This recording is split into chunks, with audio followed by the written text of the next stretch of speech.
Good morning to all. Ecosystems are the very foundations of our existence, and we are destroying these foundations at an alarming rate. Over 4.7 million hectares of forest are lost every year, and half of the world's wetlands have disappeared in the last century.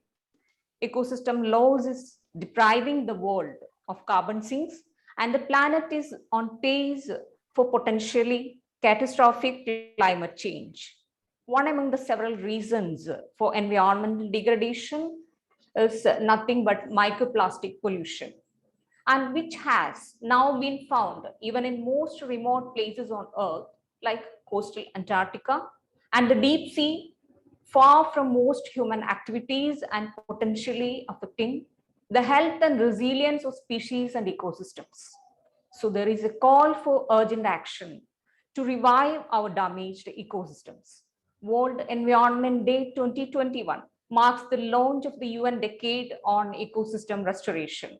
While a decade sounds like a long time, it is these next 10 years that scientists tell us matter most in preventing catastrophic climate change and bending the curve on biodiversity loss.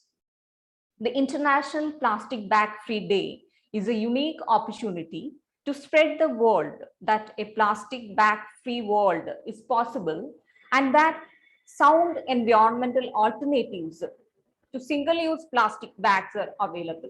In this outset, it is very relevant to conduct awareness programs to sensitize the younger generation to ensure a better world for everyone in the future.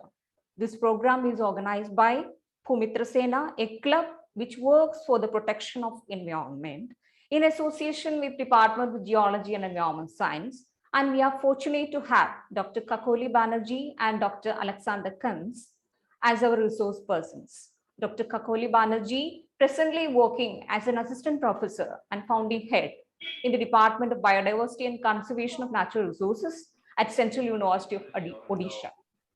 Her area of specialization is biodiversity conservation, with special reference to coastal ecosystem and climate change. She was a recipient of PIN Fellowship Award, Women Scientist Award, Government of India, Euphrates Scholarship from University of Santiago de Compostela, Spain, and already credited to have 183 publications in peer-reviewed journals and served as project coordinator and principal investigator of several funded research projects, to name a few. She has an excellent rating in university level, national level, and have an enviable position in the Asian and world scientist ranking in the field of agriculture, forestry, and fishery. We extend a hearty welcome to you, ma'am.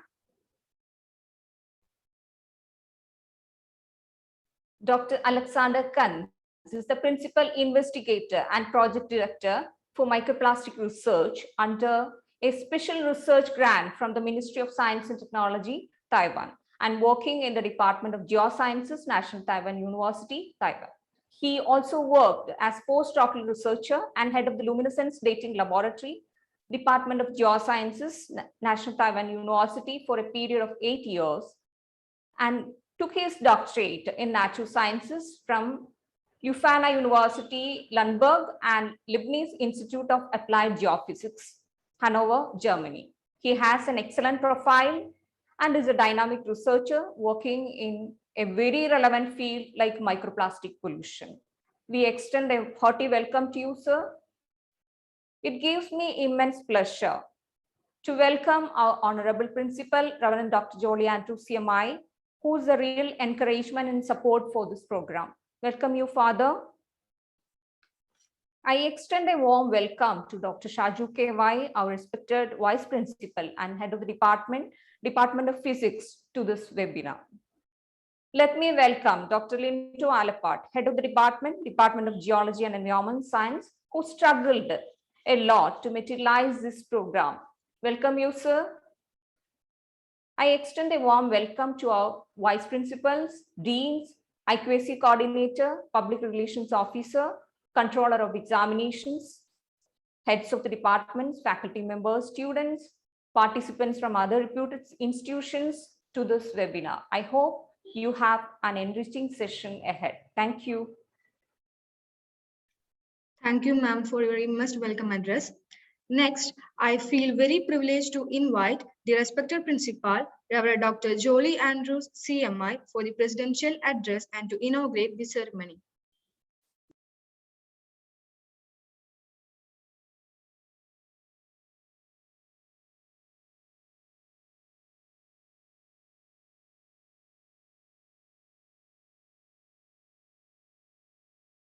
Lindu sir, father has joined or not? I don't see him join here. So I think we may proceed, and I hope Dr. Shaju Kevai, our Vice Principal, will be able to deliver the presidential address. So over to you, sir. Okay, thank you. Am I audible? Yes, sir. Yes, sir. Okay, thank you. First, a very warm good morning to all of you, respected resource persons, Dr. Kekoli Banerjee, Central University, Odisha, and Dr. Alexander Kun, National Taiwan University, Taiwan, and the head of the department, Dr. Lindo Alapat, and the program coordinator, Dr. Manju, and all other faculties and dear loving students. Christ College is always trying to give best education to the students. As part of this international webinar is now going to take place. Our respected principal has an urgent meeting. So instead of our principal, I am doing this presidential address as well as inauguration. I think every student know the importance of life in the earth. A lot of parameters affecting the life existing in the earth or the life existing in the universe. As far as we know, the only place where life existing is our precious earth. But naturally, earth has also some expiry date. Also our parent sun, parent star sun also has some expiry date. So being an astrophysicist, I know something is going to happen to our sun also in the future, because sun is only an average star among the millions and millions of stars in the universe. And we are lucky to have a constant radiating source like a sun. Its intensity or brightness do not vary too much, which is the one of the best condition for existence of life on earth. There are a lot of stars and planets in the universe, and we are now searching for the life in the other planets if it exists in any other part of the universe. Hope everybody know that NASA and the other Elon Musk team trying to reach the Mars as our next occupation place. So that is another aspect. Sun definitely will have an expiry date. I will not explain that too much. And you ignore that expiry date of sun. Even our earth has some expiry date. If we do not conserve our environment properly, the life in the earth will be also going to be very difficult. I usually give an assignment to students. You just write the reason, the favoring conditions on earth for the life to exist. And some students write nearly 40 or 50 favorable conditions which exist in our golden planet earth, which supports life. So from that reasons, we can see that this is a very delicate condition. A very complex pattern exists on earth, which supports life in the universe. So it is our natural duty and justice to preserve these conditions. Otherwise, the life in the universe, life on the earth can soon affected by many factors. And I think today's webinar is going to discuss such factors. One is ecosystem restoration. So whatever damages we do, we have to restore to the proper conditions, initial conditions. And another is plastic free day. So these two are very serious topics which our life in the environmental conditions can affect the life on the earth.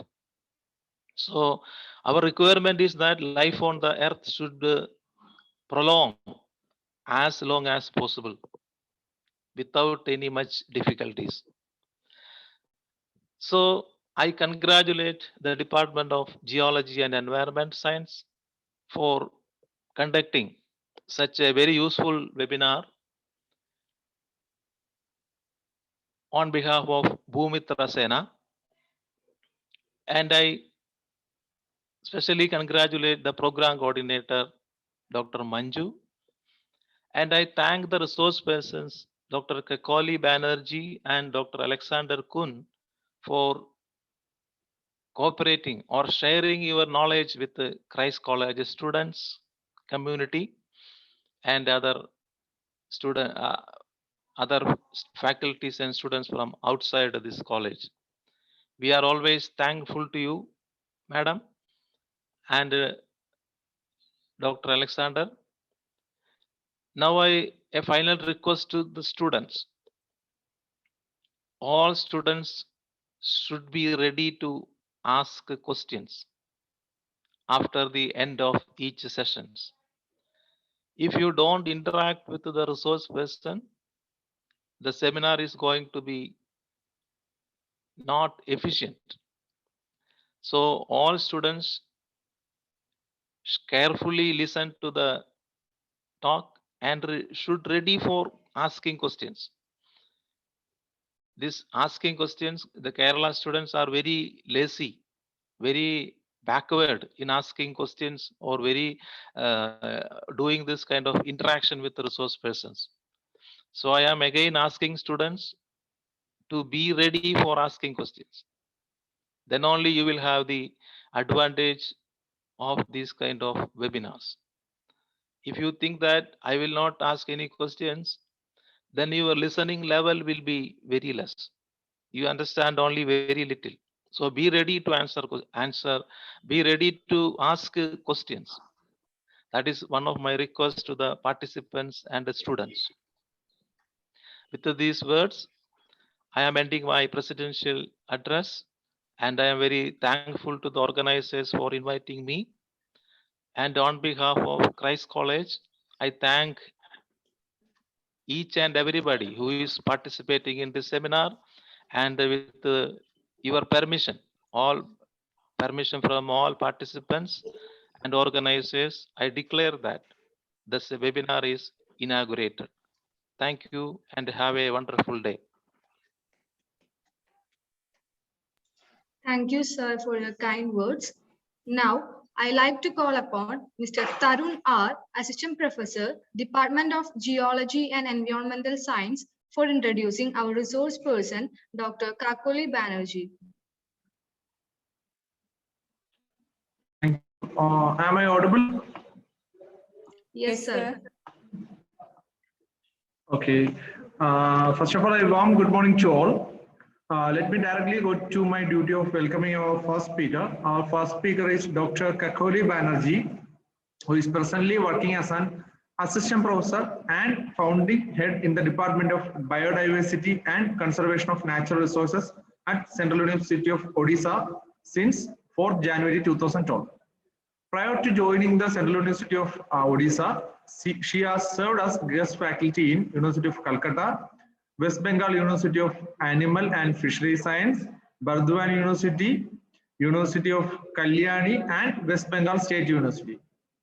Her area of specialization is biodiversity conservation with special reference to coastal ecosystem, coastal pollution, climate change and carbon sequestration, aquaculture, coastal zone management, forestry, remote sensing, and GIS. Prior to join, she has served a Worldwide Fund India from the year 2003 to 2007 as project officer, research associate in Department of Science and Technology and Ministry of Earth Science, and in several Government of India projects from the year 2007 to 2011 respectively.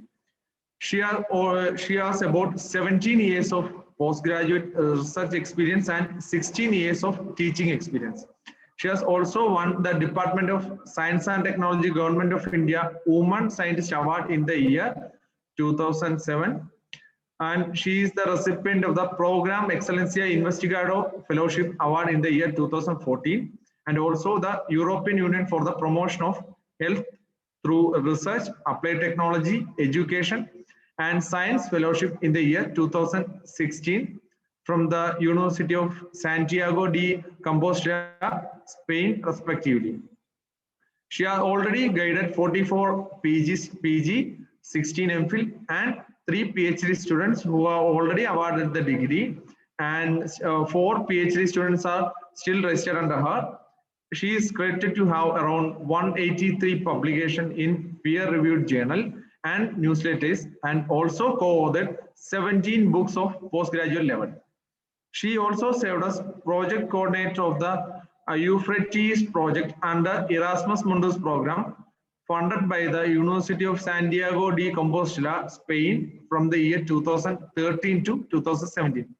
She was the principal investigator of the VCP IGBP NCP project under ISRO, funded by the NRC Hyderabad from the year 2015 to 19. And also she was the principal investigator of the carbon assessment of the Bhitarkania mangrove ecosystem project, funded by the MOES Government of India from the year 2016-20 respectively. So it's our we are very much obliged to have such a fantastic speaker. So on behalf of the department and the college, I welcome you, ma'am.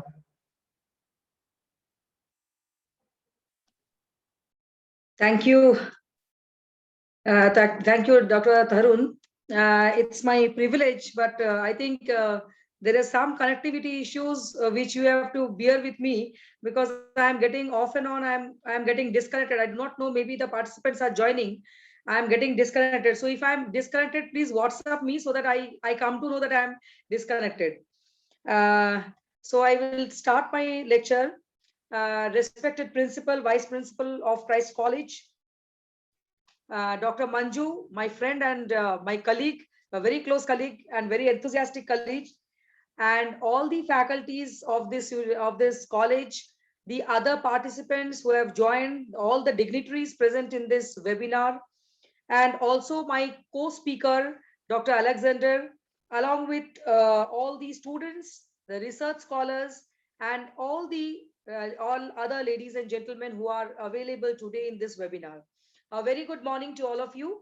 It is a privilege on my part to share some of my experiences which I have gained over the years, and it is an opportunity to share my research, some of the research work where more amount of research can be done, and there are a lot of future prospects on this, particularly on ecosystem restoration, which is a need of the hour. So I'll just share my screen first so that it's visible to all of you. If you just check whether my screen is visible or not.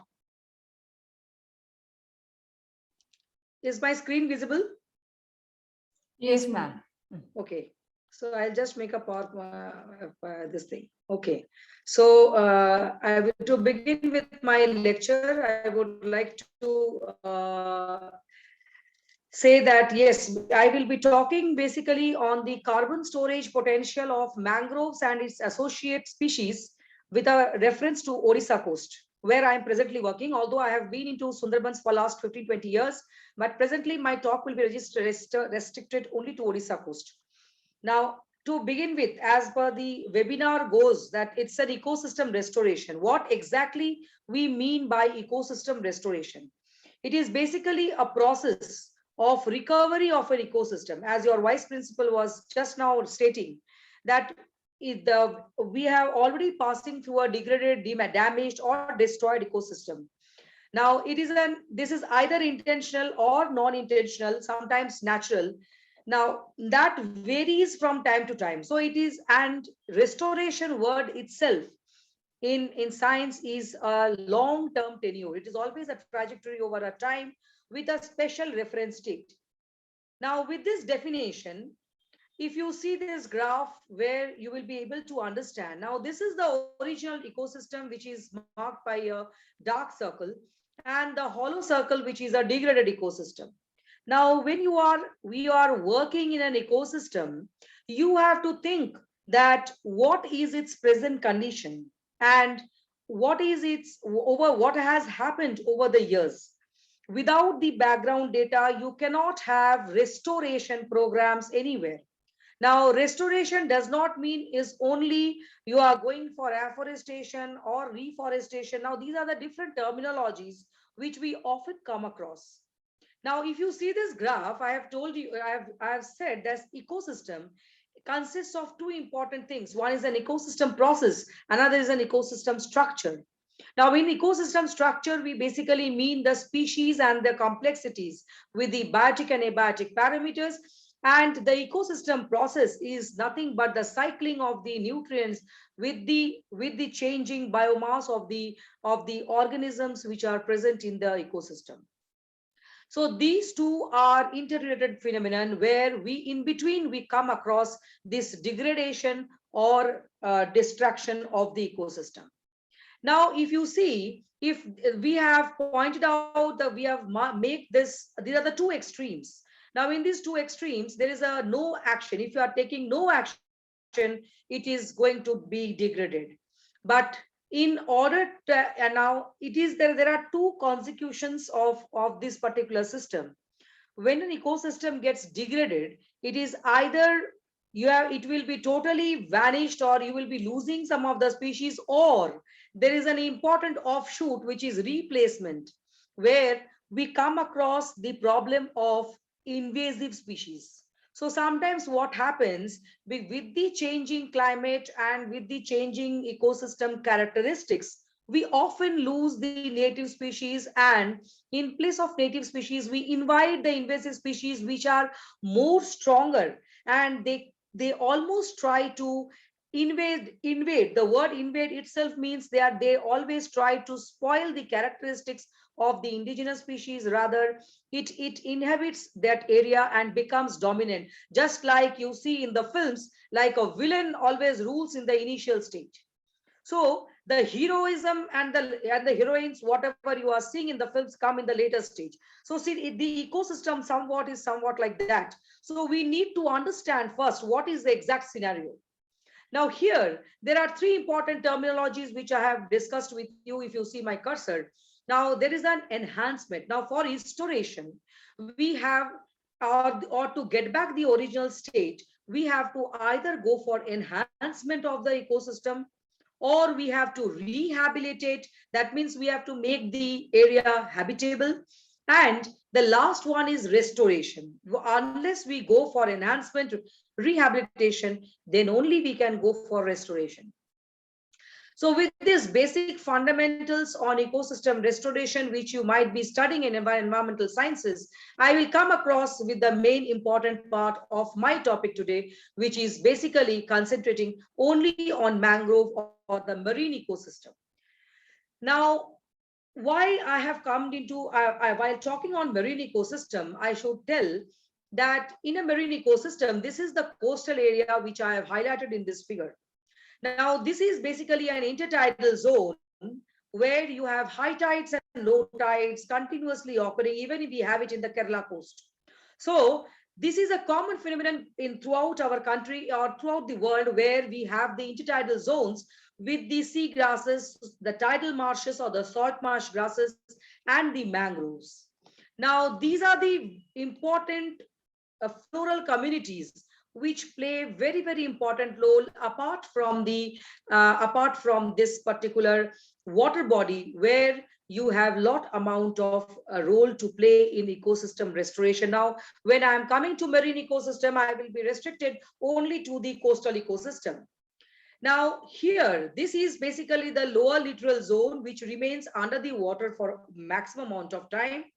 And then we have the mid-littoral zone, and then the supralittoral zone, which is beyond the high tide line. Now, this particular area is the most productive area of the marine ecosystem, and the seawater has the role to play in a very gentle slope. Now, what happens in India, we have a much gentle slope on the eastern part of our country than the western part, because the shelf area which is there in the eastern part of our country is a gentle shelf and a gentle slope. Rather, on the western part of our country, we have a very, very steep slope.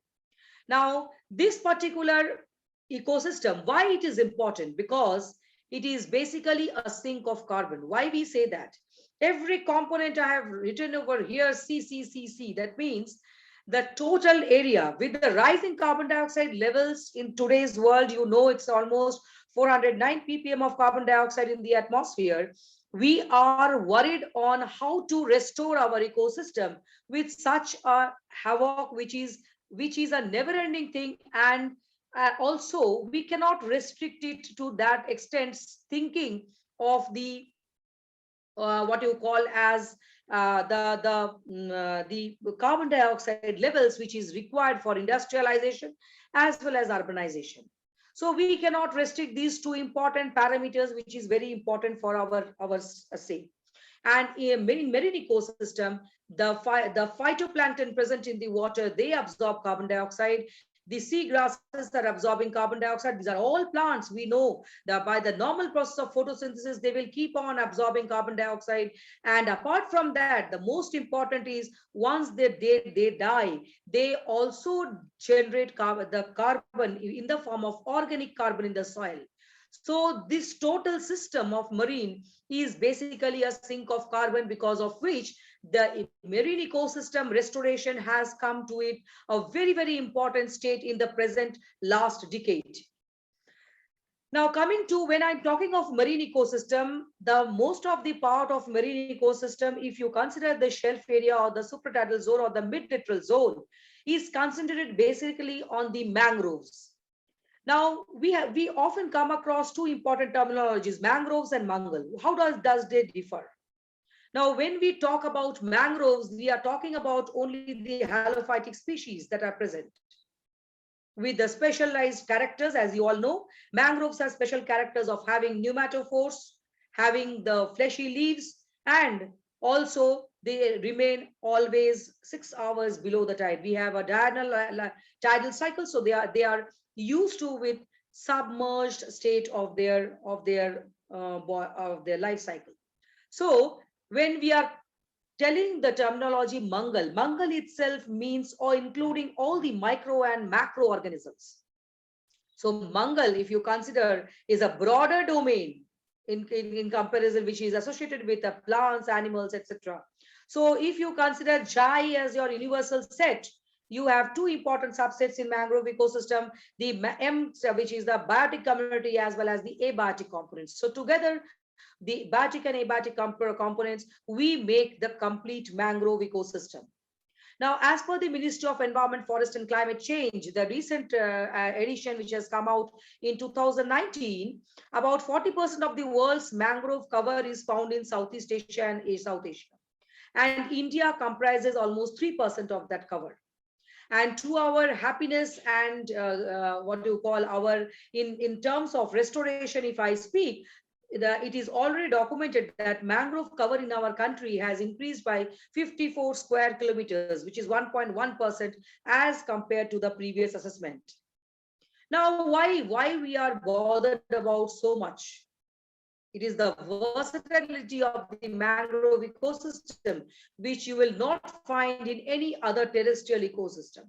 It controls erosion, you know very well. Now, it acts as against buffer against storm and cyclonic depressions, which we are having now very frequently we are having. Without mangroves, we cannot sustain ourselves. It fertilizes the water with nutrients because all the litter and detritus which is coming and falling is helpful in fertilizing the water. It is the biodiversity reservoir inhabiting lot many invertebrate and vertebrate group of plants and animals. Then we have the honey, we get the normal utilization of the forest, that is honey, wax, timber, fuel. It is a medicinal storehouse. It is a source of bioactive substances. A lot of research is going on that. Then it is already, it helps in bioremediation of the wastes. So it acts as a biopurification of the environment. It is a housing complex or complex of endangered species. You know about the horseshoe crabs, which have come into this earth 500 billion years ago. And now they are still persisting in the world with 4 living species. One in America, one in Japan, and 2 in the Indian coast. So India is basically a place where we need to conserve mangroves, and we are very rich in having mangroves in our country. Moreover, the alternative livelihood schemes that are coming up from the untapped resources, which is a need of the hour, because with the changing climate, we will be losing many of our land resources, and land research has already come to a stake. So we have to explore more and more on the marine resources so that we can go for livelihood options. And last but not the least, it's a natural library for all environmental educationists and environmental students, where we learn all the phenomenon of the ecosystem in the nature. So the processes which we are learning in the books and copies and is being taught by teachers like us, it's no need. If you are moving in a natural forest, you are able to learn, or you are able to apply whatever you have learned directly into the field. That is what is the fun of having environmental sciences students everywhere in India. Now, looking at the map of India, you can see that mangroves are distributed all along our coast on the southern part, starting from West Bengal to Gujarat. And we are very happy that we are having so much. It was recorded in 1999 by Naskar and Mandal long back, that with our coastline with 7515 kilometers stretch, we had 6,749 square kilometers of mangroves. But the current assessment is saying that we have 4,975 square kilometers mangrove, which is only 0.15% of the total geographical area, with highest cover in West Bengal, 42.45%, as I've shown you in the graph, followed by Gujarat and then the Andamans.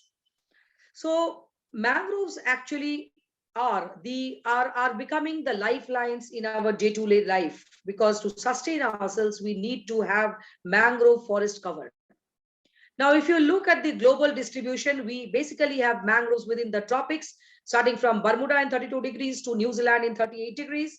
And the total area spans of 1,37,000 to 1,52,000 square kilometers globally. And it is distributed among 118 to 124 countries.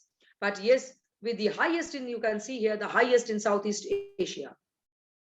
And mangroves in the world are basically divided into 2 groups, the Eastern group and the Western group. In Eastern group, we have East Africa, India, Southeast Asia, Australia, and Western Pacific. whether in the Western group, we have West Africa, South and North America, and the Caribbean countries.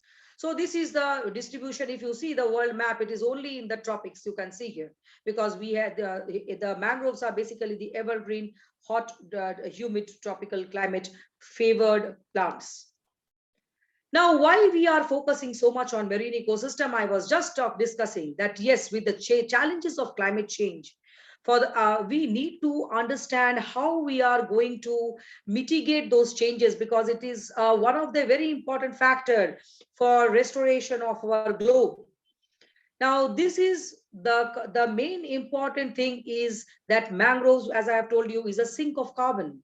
So it is documented that almost 3 to 5 times the capacity of mangroves is more to sequester carbon dioxide in comparison to the tropical forests, which itself speaks what is the importance. The mangrove biodiversity productivity ranges from 3.07 to 24.1 tons per hectare per year turnover, and within a less than of 30 years time period. So is the average productivity, and the sediments itself also, since it plays a major role in carbon cycling. So the total habitable area with the outwelling and the what do you call the upwelling phenomenon gives a very productive atmosphere for and acting as a sink of carbon.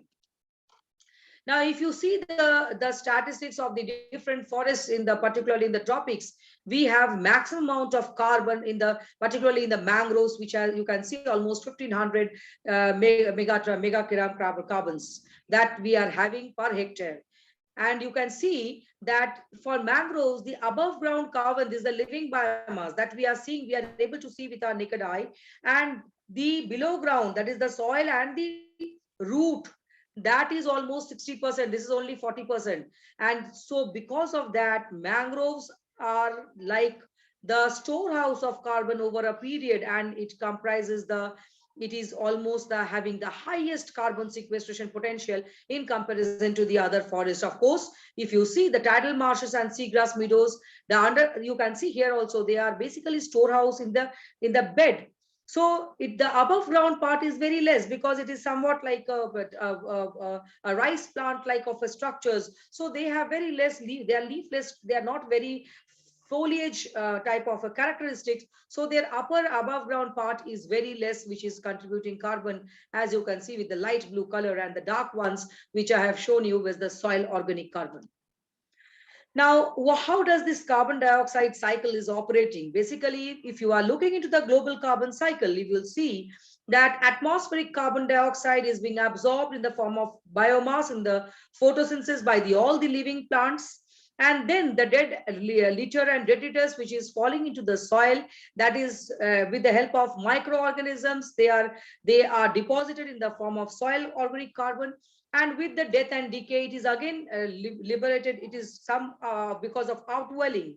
Some of the water, it comes from the flushing of the adjacent land masses to the water bodies, enriching the water bodies with nutrient like phosphate, nitrate, and silica, and giving rise to the formation of diatoms, more amount of diatoms, that is the phytoplankton.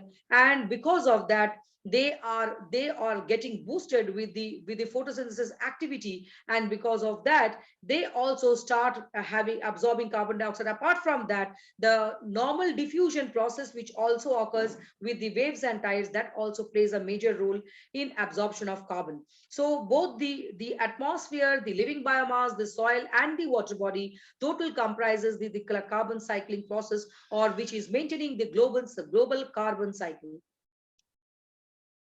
This is what I have shown you in this diagram, that the carbon dioxide are absorbed by the green plants, and then if the wood for production takes place, that is with the photosynthesis, and the root production takes place.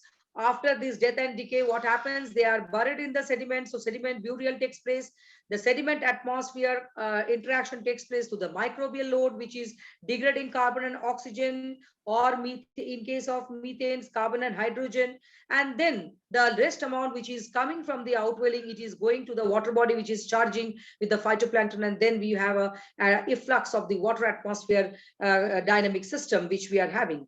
So this actually is the complete carbon cycle which is operating in the mangroves. Now, the integrated carbon observation system, the ICOS which is a European pillar for global GHG observation and management system, they are basically looking into knowledge base or policy making decisions on the climate change problems and how to combat climate change. So they are looking forward to long term observations. See, when we are talking about climate, we cannot say it's only a short term.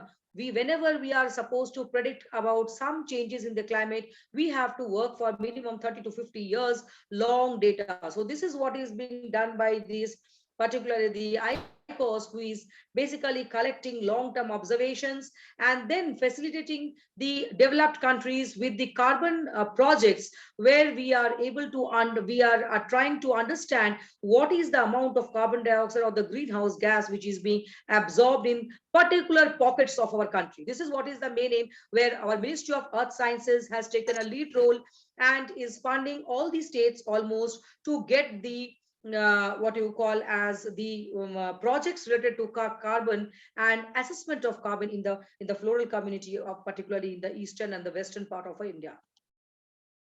Now, if you look into the brief carbon profile of India, India is very much vulnerable to climate change because of the melting of the Himalayan glaciers and the subsequent sea level rise changes that is going on.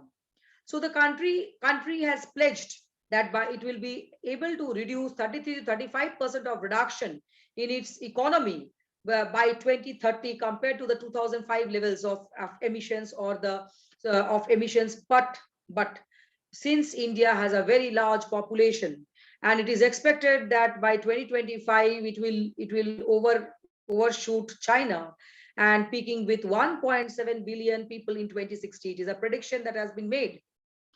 But yes, India came into picture with the 8th formal meeting of UNFCCC, United Nations Framework Convention on Climate Change in 2002, to adapt different mitigation strategies to cut down the emissions. And India is one of the third largest emitter of carbon dioxide, as you all know, after China and US.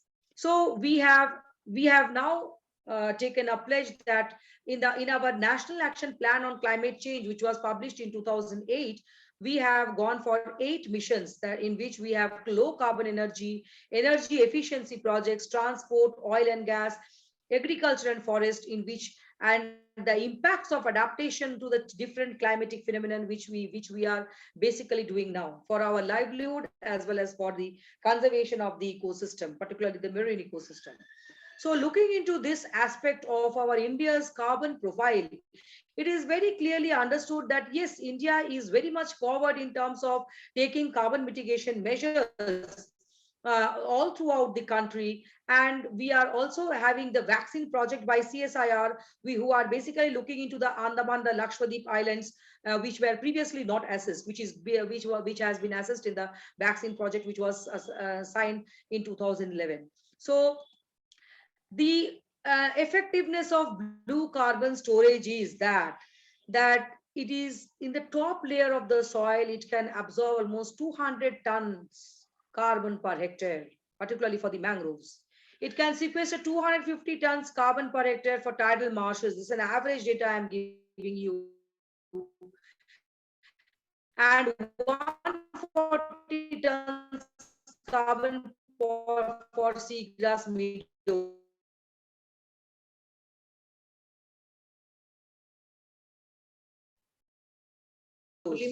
Now, once we have assessed the absorbing from the atmosphere, so for basically the carbon, so if you calculate the carbon dioxide equivalent, it is almost 1030 tons of carbon dioxide equivalent, which is being absorbed by the estuarine mangroves, 920 tons carbon dioxide equivalent for tidal marshes, and 520 tons of carbon dioxide equivalent for seagrass meadows. So you can understand the importance of how naturally we are getting restored through these floral communities. So if we are going to conserve these, it is automatically will lead to long-term restoration of our environment.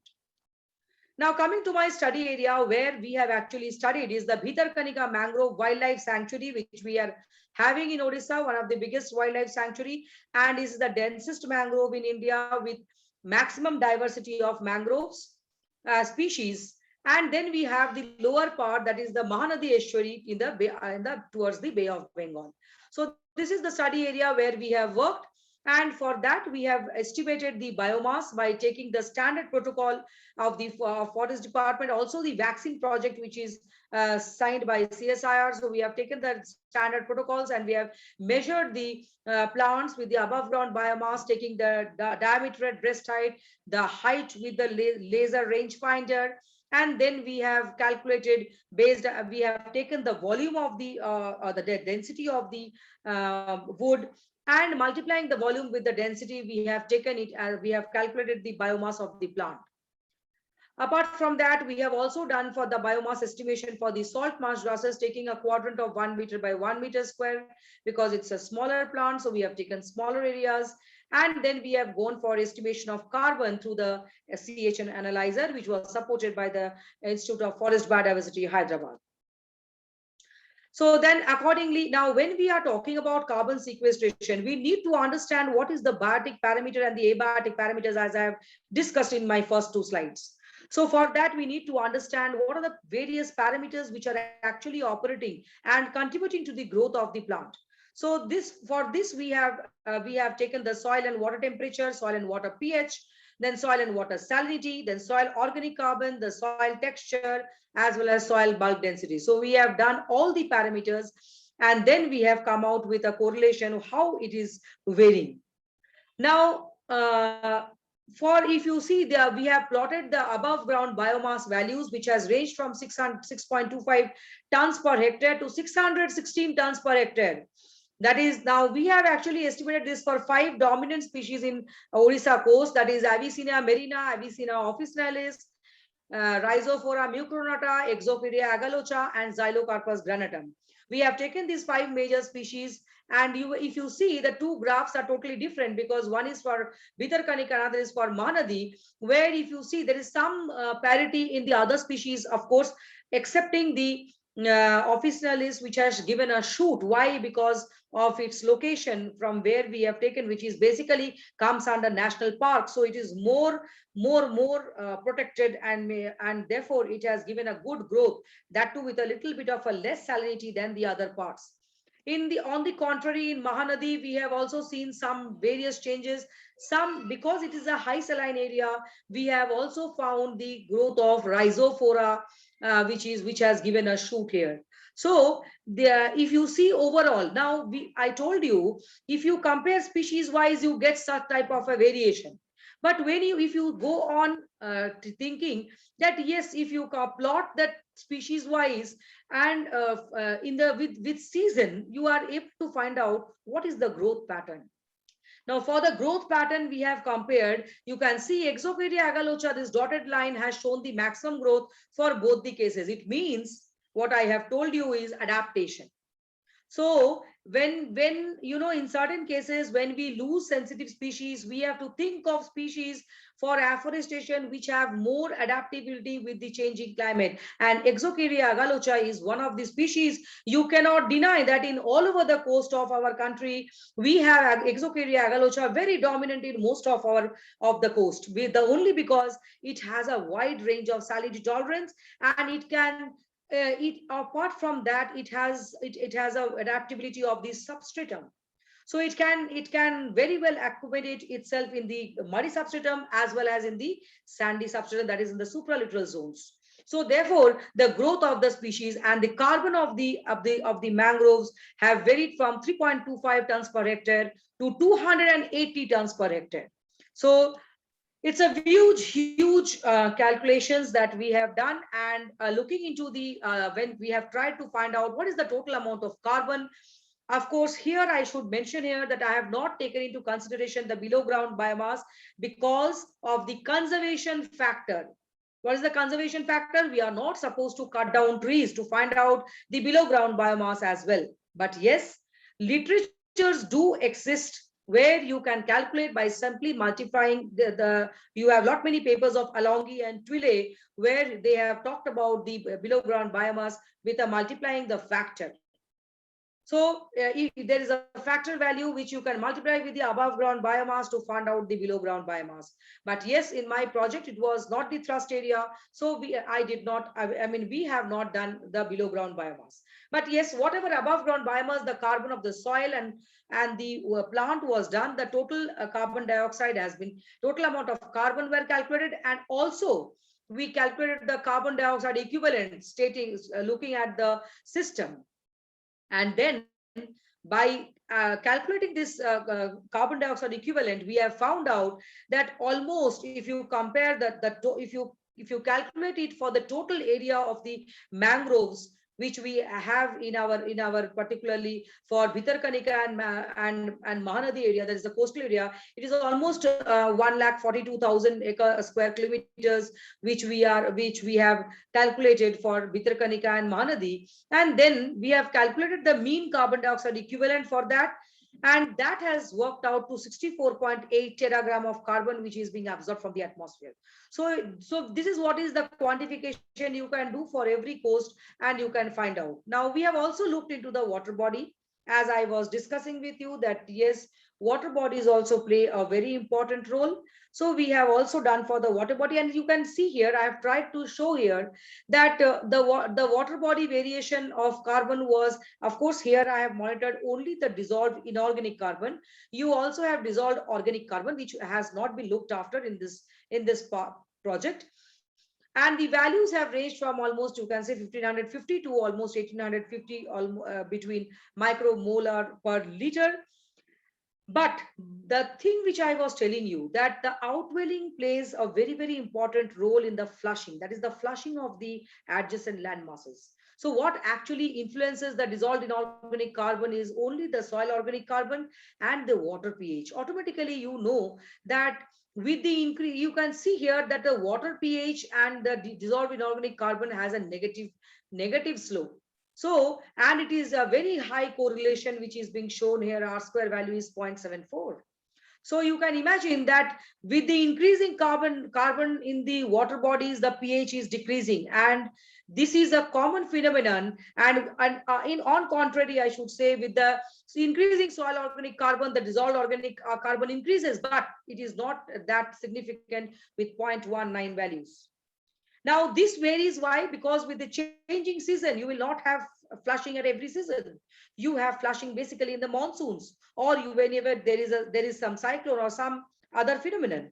But the normal phenomenon in the normal way, if you see, then it is a very, very important element, and we are already into thinking the problem of ocean acidification, which is coming up with the changing pH of the waters. So this is a very important study that we have already made in our course. And what I was exactly explaining, you need not have to look into the equations and get worried what ma'am is showing. Basically, I have tried to show here that we have come out with some regression models where we have tried to show that what are the different parameters which are influencing the above ground biomass and carbon for these 5 important species that we have studied. Basically, we have shown over here, and it is being observed. We have come out with almost 240 linear regression equations and 144 almost non-linear equations, where we have selected only 10 models as our best fit models, both for Bhitarkanika and for Mahanadi. But from the equations, what we have studied is there is with the changing edaphic factors, with the changing environmental factors, there is a lot amount of change in the equation pattern. So that is what has mattered and helped us to understand that what is the role of abiotic parameters in conservation of an ecosystem. Now, when we have started, yes, we were discussing, as Manju was also telling, and our vice principal sir was also telling, that yes, today ecosystem is at loss. Now, what is that? Now we are trying to estimate, and I have shown you what is the estimation procedure and how we are going for it. That is one part. But yes, we also need to understand what is the mangrove loss which is going on. And the loss of these ecosystem is almost 0.15 to 1.0 billion tons of carbon dioxide, which is released annually. This much amount of carbon dioxide is released. Please mute. I would request all the participants to mute these. Dr. Manju, please make others mute. Okay, ma'am. So although the combined area of mangroves, tidal marshes and seagrass meadows, they equate to almost 2.2 to 6% of the total area of the tropical forest, but yet their degradation is also 3 to 19%. So this global deforestation which is occurring is very, very alarming, and we have to keep a note of that with the regular monitoring of the forest health. And the forest and the health can only be known by studying either the carbon potentiality or the biomass. So here comes the role why we need to understand and the annual loss of these three blue carbon ecosystems. What are these three blue carbon ecosystems? One is the mangroves, tidal marshes and seagrass meadows.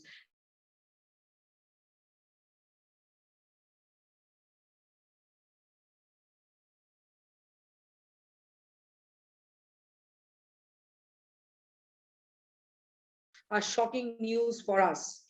But yes, we have started understanding what is the land use, land cover of these particular forests. And we have come out with we have made almost 18 classifications of the different the built-up lands, the agriculture, the forest land, the rivers, the saline blanks, all those things we have made the different classifications as I have shown here. And in that we have found out that yes, now croplands are increasing, then coming the dense mangrove forest.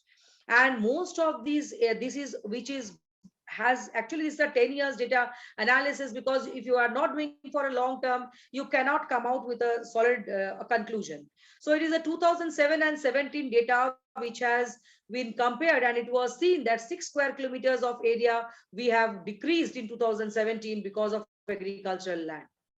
And if you see these changes, we will come with these red dots which I have shown. This is basically the areas where the changes have occurred. So the percentage of cropland, of course, although has decreased now, now this is a problem. See, the amount of land that is being used, that cannot be, I mean, that has to be taken care of. How much is the construction? How much is the built up? I mean, now why this agriculture is increasing? I'll show you in my next slide. Now you see, if you look into the forest cover, I'll come to the agriculture later on. You see the forest cover, only forest cover. If you see the vegetation cover analysis, it is clearly saying that the dense forest mangrove has remains unchanged for the last 10 years. But of course, in 17, we have got 0.06% increase in the forest cover. But croplands, how I am saying that it is increasing? Now you see here what has happened.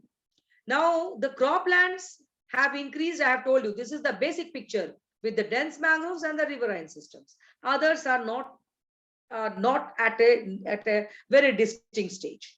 Now, if you look into the increase and decrease, you can find here that it is basically, you can see the agricultural land has decreased, but you can see here the cropland is minus.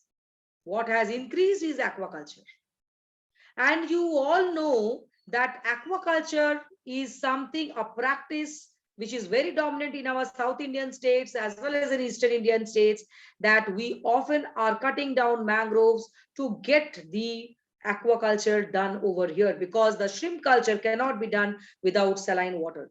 So this is what is the, and you know that they are very, very high priced fishes with a high economic value. So all the agriculturalists are turning to aquaculturists, and because of that, we are losing the mangroves.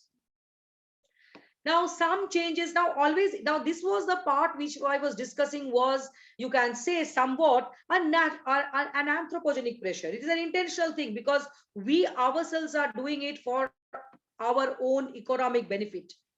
What is the natural? We should look into the other face of the coin. What is the other face of the coin? If we had studied the shoreline changes for the past 10 years also, And then we have tried to find out. Now see here, this is the national park, the Bhitarkanika Wildlife Sanctuary, and this is the coastline. There's the Bay of Bengal on the right hand side.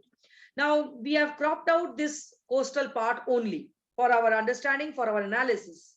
And if I give you a zoom picture of that, you will see here that the shoreline changes are occurring. We have divided into 3 transects: the north transect, the south transect, and the middle transect.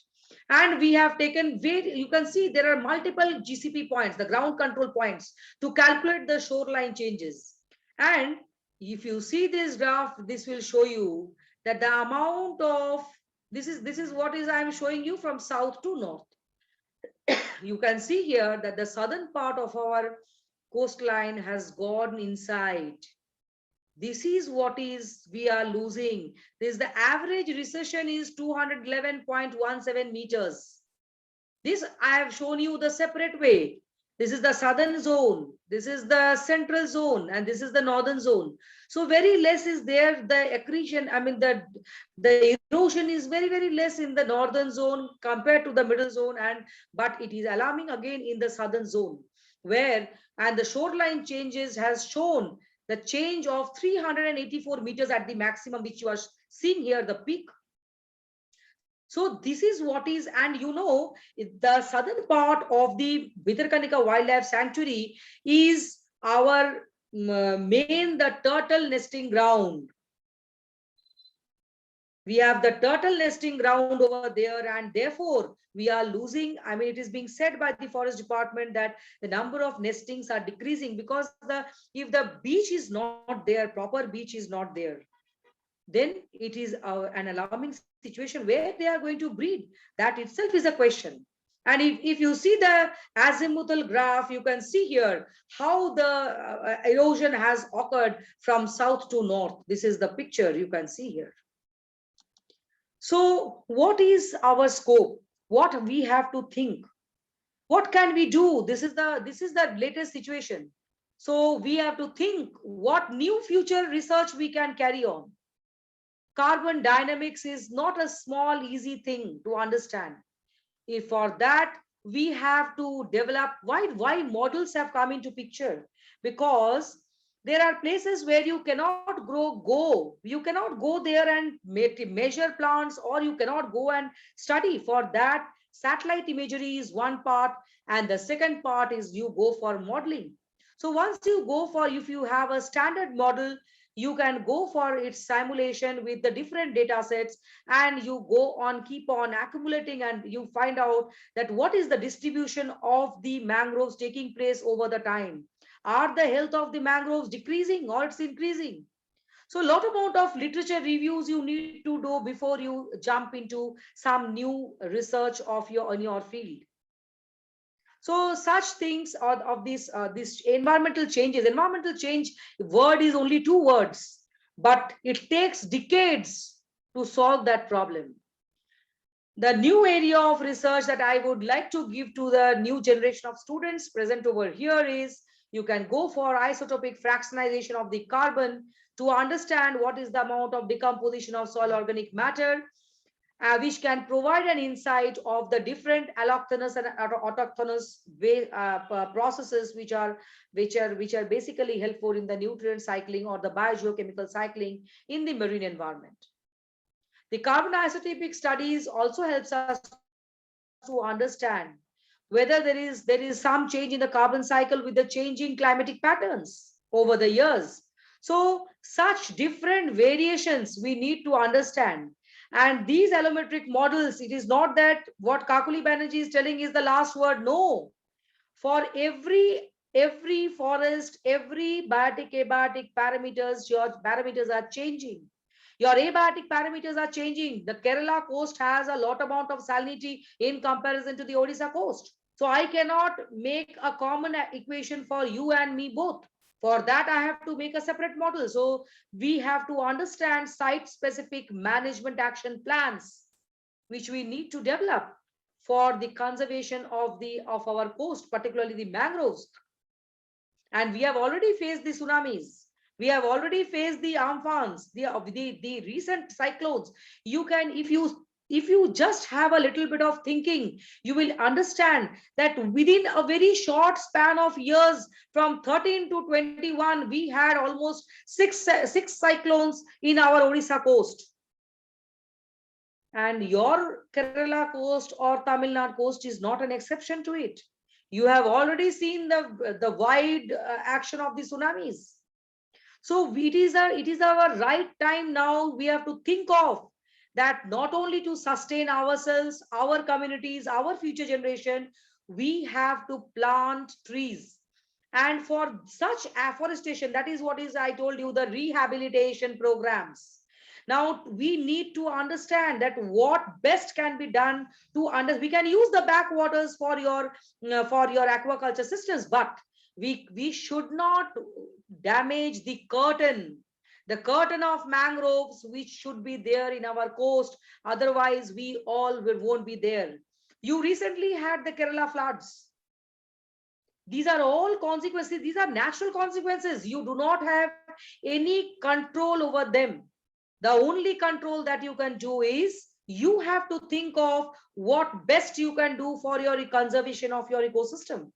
And you as a young generation, those who are working, those who have interest in research, you should think of what are the new areas of research that you should take up. In the changing era of climate change, we cannot be only land based. Tomorrow there will be lot amount of saline intrusions which has already started. The land salinity has increased in the coastal areas.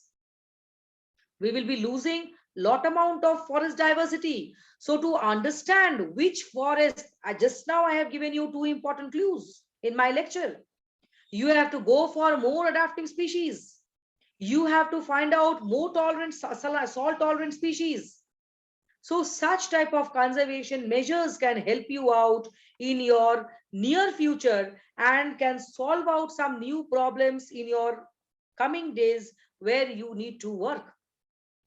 So these are the basic things, and on behalf of our Central University, we have trained some of the PG dissertation students in understanding how you are going to work, and almost 4 to 6 dissertations have been presented, have submitted. The MPhil students have got their awards, the PhDs have been awarded. So we are into a process of capacity building to understand the importance of blue carbon. Lastly, I would like to acknowledge Christ College, Kerala for inviting me to this webinar. I would like to thank the Ministry of Earth Sciences, Government of India, and the Indian Institute of Forest Biodiversity, Hyderabad, and Mr. Reddy, who had helped us for analyzing our samples. I also am grateful to Principal Chief Conservator of Forest, Wildlife, Odisha, Government of Odisha, and the government fellowships, UGC grants that we have received for undertaking this huge research from 2015 to 2019 continuously. So with these few things, I would like to show you some of the recent publications that we have made in this line of specialization. So those who are interested can go for further research in terms of good research work, where you can come out with some good results, and you will be having not only for Sundarbans and Odisha, it is a global challenge. So we all should work hand in hand to make our India, and in terms of, because when I talk about India, it is not that India is only going to benefit. The carbon dioxide is not only for India, it is for the world. So we need to work, because on one hand, if we work, we cook for ourselves, we can feed millions. This is what is my last message to you, and thank you all for your patient hearing. I hope I have given you some inputs on the ecosystem restoration, particularly with a reference to the marine ecosystem. Thank you all. I hope I'm on time, Dr. Manju. Yes, ma'am. Thank you very much for the wonderful session, ma'am, and for enlightening the students and other participants. Yeah, any questions I would like to answer? Anybody wants to ask any questions, you can please ask. Even if it is a silly question, you need not have to bother for that, because I am also a teacher, just like your Dr. Manju. So I am not a person from other sphere. So you can be very comfortably asking questions as I do for the classes. Please.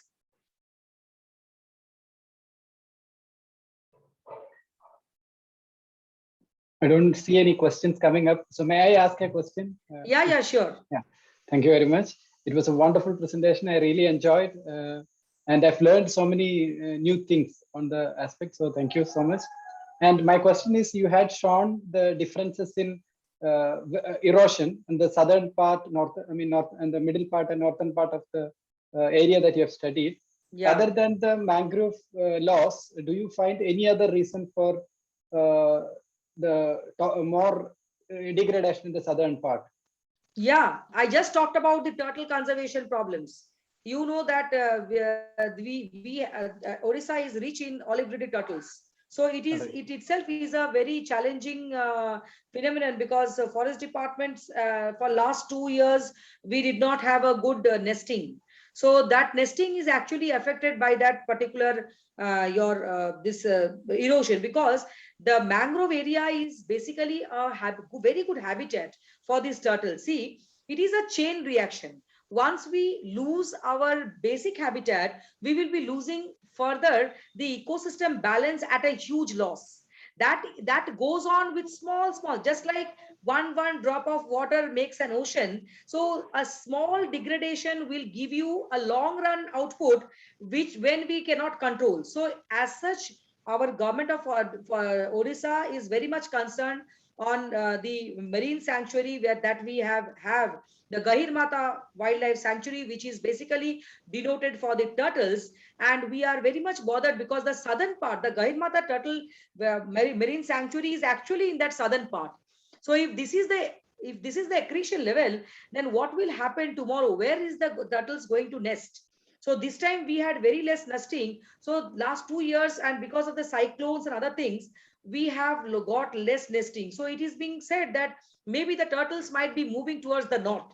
So this time we had northern part, the Rushikula Estuary, that is another ground for the turtles. We had more number of nesting in the northern part than in the southern part. So see, these animals have an inbuilt type of sensitiveness, that they can understand that this is becoming vulnerable. So for this, it is very, very important aspect to study, because it is not only the mangroves. If you are losing mangroves, you will be losing the salt marsh grasses also, because the erosion is not only the coastal area. And the sea grasses and the salt marsh grasses are the basics for foundation for mangroves. So if that itself gets out, then because the island formation takes place by these small grass community. So if the grass community is not there, you will be, and the health degradation will be there a lot. The biomass degradation will be at lot, because the high saline environment will not allow all species to grow well. That is the point. So that will lead to a lot of degradation in the mangrove health, which has actually occurred in our Odisha coast. That we are already facing from 2015-16 onwards. We are ourselves seen that the whatever diversity and this thing we had in the previous time in the coastal areas, we have started losing them. The plants are becoming lean and thin and becoming black. So you can understand the photosynthetic activity is getting spoiled. So that is, although in mangroves we have different types of mangroves, but still, I mean, this is not a consequence of only the plants. It also affects the habitat of the animals also. And you also know that Odisha is very famous for crocodiles. This study area, this Bhitarkanika sanctuary, people from all over India comes to see crocodiles. In one day, if you go for a round, you will have 80 sightings of crocodile. So see, we will be losing the diversity if we are into this problem. That is what matters. So I do acknowledge all my research scholars who work with me in the field. I have shown you the photographs. We are often into the field, and the forest department who also helps us in analyzing and taking samples for our research. Either your students have understood everything, that will show that I am a good teacher, or they have understood nothing, which will say that your webinar has failed. Ma'am, there are some comments in the chat box. I hope you will be going through that.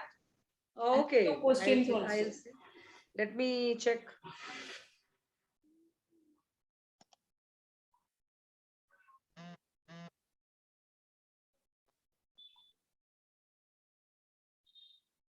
To what extent, Siddharth Anil is asking, to what extent nature-based solutions are followed in India related to we have the CRZ regulation, Anil.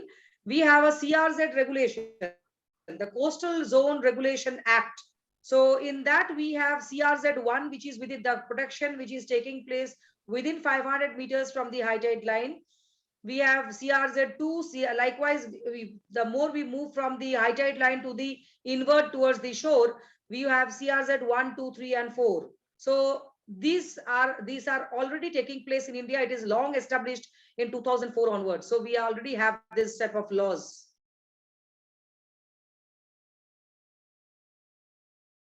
And based on that laws, I should also highlight that what are the solutions that are taking place. I should tell you that no construction is allowed within those CRZ1 regulation. So it has been left free for the nature to balance itself, because if you don't allow a child to play, he cannot grow. So similarly, if the waves cannot play on the shore, the diversity of the invertebrate species or the vertebrate species is no more existing. So that is the reason government has made that all the hotels or whatever restaurants and all those things are there. You cannot make any permanent structure in this ecologically sensitive zone. It has been marked as ecologically sensitive zone in India, and all the states are following that. Why mangroves? This is Aditya K. Why mangroves are localized only? Anil, am I clear to your question? You can unmute and speak. Is Anil there? Maybe not. Okay. Okay. So next question is by Aditya. Mangroves are localized only to some particular places. Is it something related to geology or biology of those areas? Perfectly correct. We have mangroves only on the eastern coast, that too in certain pockets of our coastlines. Particularly, if you see, I have shown you those pockets in the map. So that is correct, because for mangroves, we need a muddy substratum. In sandy substratum, we have species like Casuarina, which actually do not have the property of mangroves. The property of mangroves is that they have huge intensive root network systems, which goes underground millions of kilometers. You cannot find which root of the plant is for which root.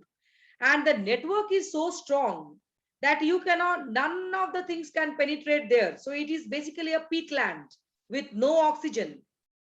So this is one of the important criteria where you will have only mangroves. So mangroves need a muddy substratum. In sandy substratum, you will have species like Pandanus and Casuarina, which do not have extensive root systems. And because of that, Odisha is very much prone to coastal erosion as well as the cyclones rather than West Bengal. If I compare the two, the West Bengal does not get the cyclonic effect, or the Andhra coast does not get so much of effect, only because we have the Godavari mangroves and we have the Odisha mangroves. But you can imagine the areas which are blank in our map, those areas are more prone to cyclones and floods. So this sea level rise also affects that. So that is a very important part, that yes, geological feature of the basin, that if you see muddy substratum, you can get only when there is a flow of the river. In Odisha, we have the Mahanadi river. We wherever the total tributary area, the total estuarine belt, you have the mangroves. Again, if you see the Godavari basin in Andhra, the total riverine stretch has, the estuarine stretch has mangroves, but other areas do not have mangroves. Just like we have the Vishakhapatnam coast, you have seaweeds, but that cannot stop your erosion. So that is the reason Yes, that, so this actually varies. What you have told is perfectly correct. The next question by Aditya is, why can't we find or see them so diverse like rainforest or other forests? This is the basic answer. So this, my answer goes to both of your questions. I hope, Aditya, you are clear with the doubts. There are no more questions, Manju ma'am. I don't see any more questions here. No, no, ma'am. No, ma'am. So I hope I have answered the questions of the students. Sure, ma'am. One new message. What is that new message? Anybody else has written? No. Aditya has answered. Okay, thank you. Miss Jerlyn? Yes, ma'am. I think Thank a few you. more comments are there. A few more. Ma'am, you can just go through the comments, ma'am. Still a few more. Okay. Shivaji, Varna Shivaji is asking one question. Your session was highly informative. As you said, the population of limulus crab regarded as living fossil by IUCN has tremendously decreased. Is there any measure taken to conserve its germplasm? Perfect. Yes, absolutely. And I will make a small correction here. The species which are present in India is not limulus. Limulus is present only in the American and the Japan coast. We have two species, please note it down, that is Carcinoscorpius rotundicoda, which inhabits the West Bengal coast, and we have Tachypleus gigas, which is the dominant species in the Odisha coast. We have these two species basically breeding, particularly in the Odisha and West Bengal coast in India only. We do not have in other places. Secondly, it was previously not understood as living fossil, and thereby it was not put under any schedule. Right now, it has come under Schedule 4. So it is already, government has taken a measure, and Indian Institute of Science, Bangalore, its ecology division is working on its conservation of germplasm. Apart from that, you can also contact professors from OUAT, Odisha University of Agriculture and Technology. There are some professors who are working in conserving of its germplasm by artificial breeding method. Am I clear, Varna Shivaji? It seems students are not responding. Okay, ma'am. Thank you. Okay. But Thank yes, you, your students have asked very good questions, that I should always say them. Oh. Because my lecture, I mean, I have thrown some insights in between that also has been grasped by your students. So this is what I liked in your session. Thank you, ma'am. Yeah, she has answered. He has answered. Thanks a lot. Okay. It's almost clear. Shivaji, what is not clear? Can you tell me? You have written almost clear. I should make you fully clear. What is that you want? It's why it's almost. If you want to do a research work in this horseshoe crabs, there are a lot of restrictions in working with scheduled animals, as you know. So this if you have to work, you miss, I meant that I will browse more. Yes, you can always, and you also search some papers where artificial breedings are taking place. It is a very, very interesting topic. If any short sessions are there, Manju ma'am, if she arranges in near future, I will speak only on horseshoe crab to give you some insights. We are happy to do that, ma'am, if you are ready. No, that is only my suggestion based upon your students' question. They also will be happy, ma'am. Yeah, sure. Any more questions? If you want to ask, you can please.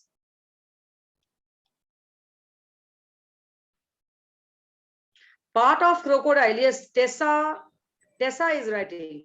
Part of crocodile in maintaining ecosystem. Okay. The role of crocodiles in maintaining ecosystem. See, in ecosystem, we have different tiers of our tiers that you have studied. We have the first trophic level, second trophic level, third trophic level, fourth trophic level, isn't it? In marine ecosystems, we have only 3-tier ecosystem, first, second, and third. And in that third tier of trophic levels, we have the highest group of animals, the tigers, the Sundarban tigers, and then the crocodiles, particularly the vertebrates, the big reptiles, all those things. Now, you have to understand the basic habitat. The crocodiles feed on the living species in the water bodies. With the changing climate, the aquatic parameters are changing. The salinity is changing. pH is changing. So with these changing parameters, the temperature is changing. So what happens is the breeding and fishing grounds, of fisheries is decreasing or sometimes increasing. Now, with this changing pattern of the other organisms, it is a food chain. If crocodiles today are not there, then again one ecosystem will be lost. One trophic level can be lost because it is maintaining the balance of the extreme number of fishes which is increasing in the water body. Extreme number of animals, other animals which is required or not required by the ecosystem. Every animal has some importance. So if crocodiles are not there, then in that case, there will be a disbalance in the ecosystem. So every organism in this earth has certain role to play, just like crocodiles. So it is not that if crocodiles are not there, you will be very happy. First of all, your wildlife, you cannot teach your wildlife students, the next generation, what is a crocodile. So this also, of course, crocodiles are also coming under schedules. There are many species which have been scheduled because of their, particularly the estuarine crocodile, which is already under Schedule 1. So we have to be very particular on maintaining the ecosystem balance. For maintaining the ecosystem balance, we need all the organisms, whatever have been created by God, to remain in the earth. This is the main essence of ecosystem restoration. I hope, Tessa, I have answered you. Tessa, are you there? She can write on the chat box. Yes. Yes, ma'am. Yes, she has replied. Yes. Any more questions from any other students? Good questions coming up. Very good.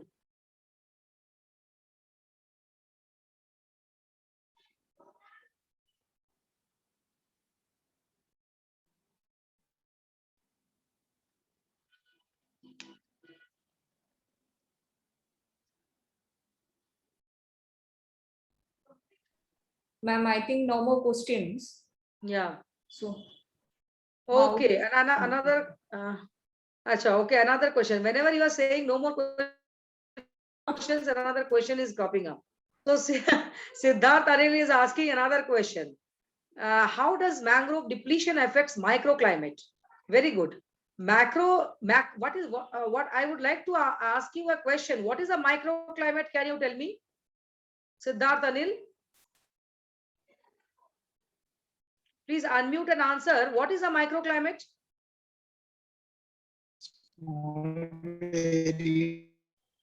Climate nearby areas. Nearby areas, yes. So it is basically, you can say, a considered area, isn't it? So what will happen? Now I'll give you a common example.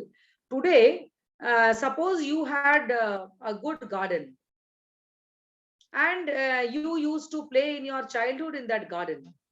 Tomorrow your garden is no more there.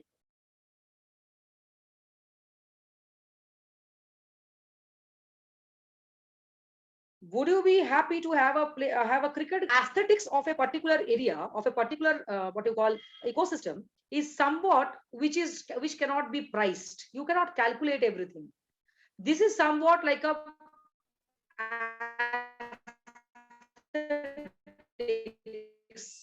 number two. This is number one.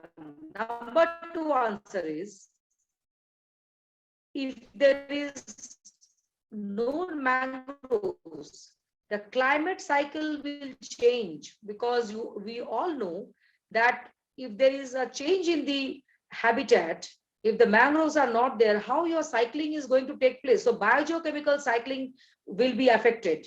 we will be perspiring. There will be no oxygen. In Delhi, they have cut down all the forests, all the trees. There are no trees. If you go to Delhi, you will never find any trees. So whatever trees were there, they are all depleted. What is the situation now? In COVID, there is because of lack of oxygen, people are dying in thousands and hundreds. This is what is the effect on climate. If there is no oxygen, we cannot survive. And because the mangroves are evergreen forest, special treatment should be given to them because they are also protecting us from the floods.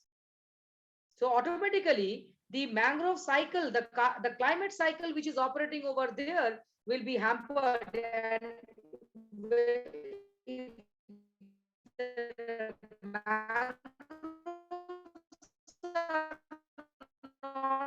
there, your fishery diversity will also, because that is the breeding and nursing ground, very important aspect of maintaining a microclimate.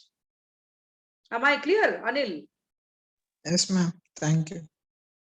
Aditya is asking another question. Mangroves and associated species help each other. I have heard about lemon shark. Yes. Obviously, I told just now, I was discussing with Professor that whenever any island for mangroves come at a very later stage. If you understand the evolution of islands, you will see that the grasses actually come first. So when the grasses are not there, they actually congregate your soil particles, making it into island, makes the base for the growing of the mangroves. So first comes the salt marsh grasses or the tidal grass, the background, then comes the mangroves. So obviously, and moreover, one more thing I should tell you, all the grass species which are present are known as mangrove associates. Mangrove associates are basically classified into two parts, the tidal marshes or the salt marshes, associated plant species. So both these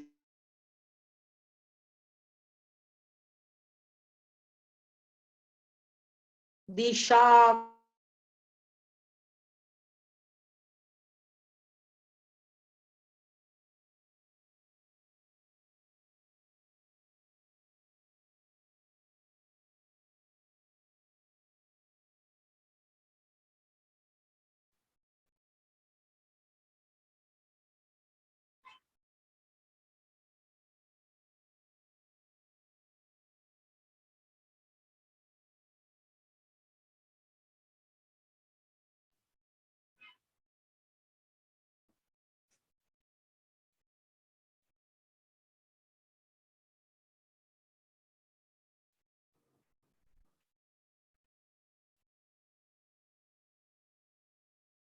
am I Yes, ma'am.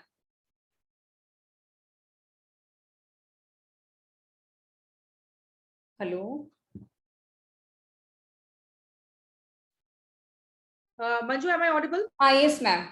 Okay. So I was actually, I lost my connection and Yes. I lost the chats also. I do not know whether I am having the questions. Okay, let me see. Okay, it's there.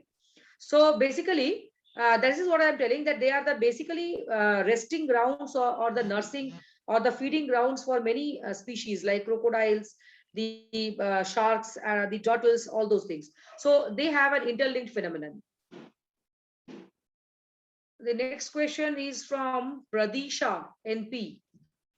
I think Kerala syllabus is trying to aware of mangroves in the younger generation, because from the 5th standard, we have been studying about mangroves. Very good. But do central government trying for that?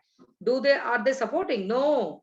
In that way, if you say, see, marine sciences have come in undergraduate courses, but not from the 5th standard. In school level science, we basically teach on the different types of plants. So in different types of plants, in almost all these schools, it is being taught. So mangroves also come under that. But the problem is details on that is never taught. Those who come into botany or botany field in graduation, they come into the details of mangroves. Lakshmi ma'am. Priya. Yes. Am I clear with Pradisha? I mean, I was clear to you? Yes, ma'am. Yeah. In Gulf countries, I think we are trying to aware of mangroves, and they are trying to make man-made mangroves. Yes. But in our country, the central government is trying to make statues and Rama temples like that.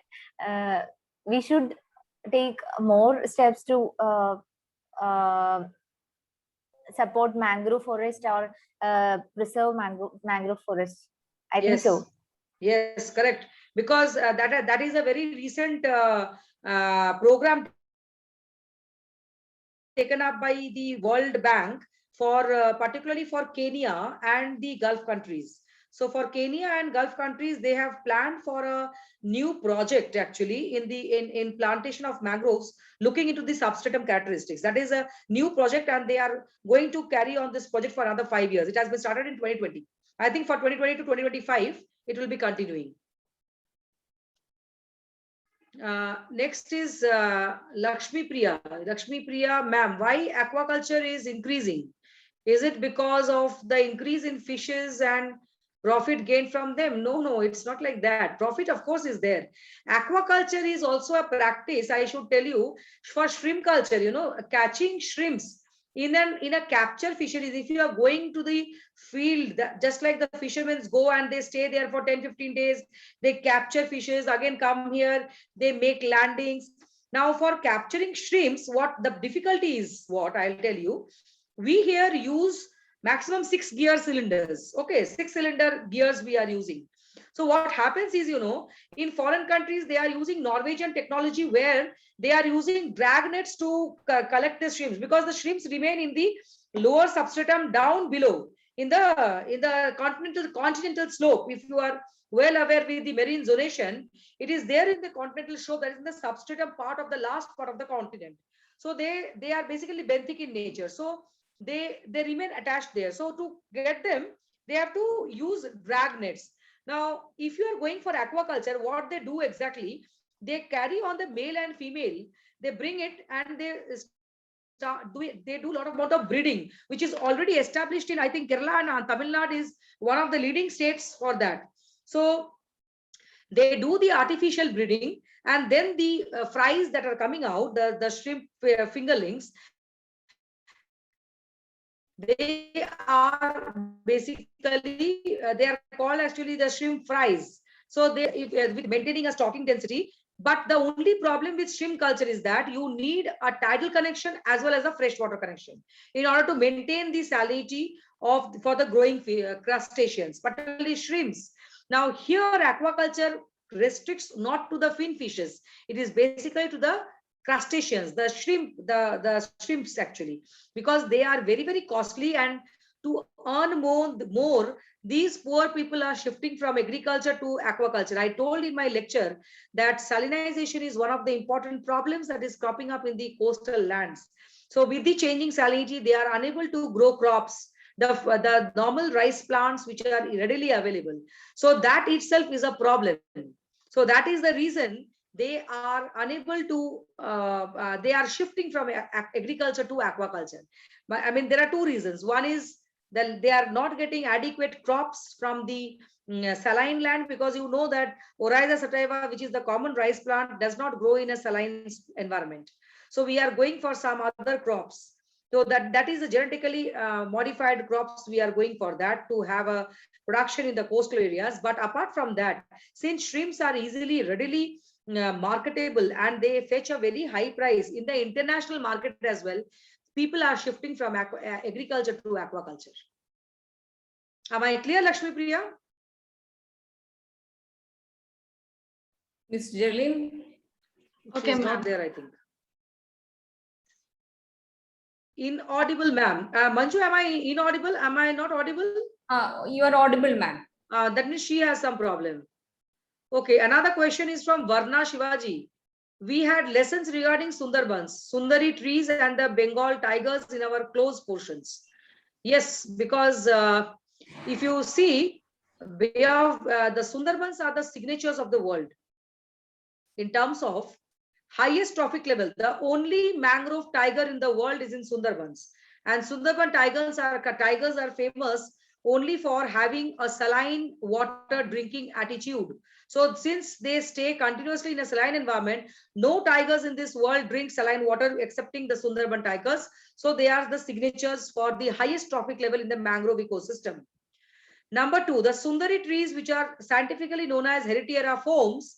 The name Sundarban has come from Heritiera forms, that is the Sundari trees, which at the present moment in the changing climate, the Sundari trees are vanishing from Sundarbans, I mean Indian part. I should not say, if I talk about Sundarbans, it is a combination of India and Bangladesh both. And you know that 62% is found in Bangladesh and 38% is found in India. So when we talk about Sundarbans, Sundari trees are flourishing in Sundarbans, and the flowers are very beautiful, not the plant. And based on that, the name Sundarban was given to this forest. Sundar means beautiful and Ban means forest. So because now these Sundari trees are getting vanished from the Indian part because of the rising salinity, which has caused because of this new tectonic shift.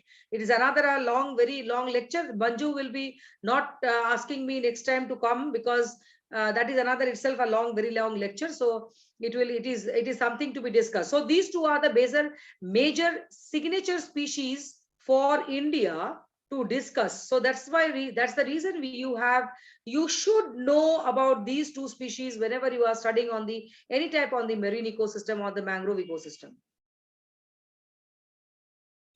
Ma'am, we can wind up this section. Yeah, sure, no issue. I mean, there are no more questions. No more questions. Thank you, madam. That was a very informative section you gave us. Now, I would like to invite Ms. Anu J. Ponnar, Assistant Professor, Department of Geology and Environmental Science, to deliver the vote of thanks. Good afternoon, all. Am I audible? Yes, yes. Yes, ma'am. As everyone gathered here knows, the webinar is arranged by Department of Geology and Environmental Science and Bhumitra Sena Club in connection with the Decade on Ecosystem Restoration and International Plastic Bag Free Day 2021. The topics under discussion during this webinar are very relevant in the current situation of environmental crisis and climate change. Both of our resource persons are well experienced and reputed in the respective fields. First of all, I would like to express my sincere gratitude towards Reverend Father Dr. Jolie Andrews CMI, our principal. Although he could not attend the webinar, he gave us all support to arrange this webinar. Without his help, this could not have been a reality. Thank you, Father. Next, I would like to thank Dr. Shaju KY, our Vice Principal, for addressing us with his inspiring words and for inaugurating this webinar. Next, I would like to thank Dr. Kakoli Banerjee, our resource person, who wonderfully delivered her insight on the topic. Ma'am, your lecture was full of knowledge, experience, and filled with so many ideas. And all of our young generation could take so many new ideas on which they could start working soon. And that was reflected in their questions. And I understood that they are very happy about your presentation. And this is for the first time I'm seeing that almost 40 minutes were spent on discussion. So it's a very interactive session, and all the participants really enjoyed it. I thank you, ma'am, for the session. Thank you so much. And Dr. Alexander Kunz, who is about to take our next lecture in the afternoon session. And I thank him in advance for accepting our invitation to speak to us and share his experience with us. Thank you, sir. Now I thank Dr. Lindo Alapat, Head of the Department of Geology and Environmental Science, for providing all supports for making this program a reality. Thank you, sir. Next, I express my gratitude to Dr. Manju NJ, Assistant Professor, Department of Geology and Environmental Science. She is the program coordinator for this webinar. Also, she acts as the coordinator of Bhumitra Sena Club. She worked really hard and took a lot of effort and struggles to make this webinar a great success. Thank you, Miss. Thank you. Also, I express my sincere gratitude towards Sri Linto George, Assistant Professor, Department of Computer Science, and Miss Lulu Verghese, Assistant Professor BVOC, for extending all their supports for conducting this program. Now, I thank our Vice Principals, Deans, IQAC Coordinator, Controller of Examinations, Head of the Departments of various departments, and other faculty members for making this program a grand success. Last but not least, I thank all the Bhumitra Sena Club members and all other participants. Thank you very much. Thank you, Hanuman. Ladies and gentlemen, this is time for break and come back at 1:45 p.m. for the second session. The second session will be start at 2 p.m. and please note the feedback form will be given in the afternoon section. Thank you. Thank you all. Manju, should I leave? Thank you, ma'am. Thank you very much, Yeah. ma'am. Yeah, I'm leaving. Bye. Okay, bye, ma'am. Thank you. Bye. Thank you for. Yeah.